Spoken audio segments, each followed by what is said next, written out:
ইসলাম ধর্মাবলম্বীদের পবিত্র নগরী মক্কায় রেকর্ড পরিমাণ বৃষ্টিপাত হয়েছে। শুক্রবার ২৪ ঘন্টায় মক্কায় ৬৪ মিলিমিটার বৃষ্টিপাত হয়েছে বলে জানিয়েছে সৌদির পরিবেশ, পানি এবং কৃষি বিষয়ক মন্ত্রণালয়। মরু জলবায়ু শহর মক্কায় এর আগে কখনো একদিনে এত পরিমাণ বৃষ্টিপাতের রেকর্ড নেই।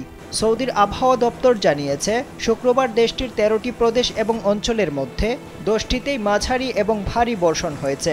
গালফ নিউজ জানিয়েছে তায়েফের আল হাদা পার্ক এলাকায় শুক্রবার বৃষ্টিপাত হয়েছে ৪২.৮ মিলিমিটার। এরপরেই রয়েছে আল জুমুক এবং আল শাফা। এই দুই শহরে বৃষ্টিপাতের পরিমাণ ছিল ৪০.৪ মিলিমিটার এবং ২৭.৩ মিলিমিটার। এছাড়া সৌদির উপকূলীয় শহর জেদ্দায় বাদশাহ আবদুল আজিজ আন্তর্জাতিক বিমানবন্দর এলাকায় বৃষ্টিপাত হয়েছে ২৪ মিলিমিটার।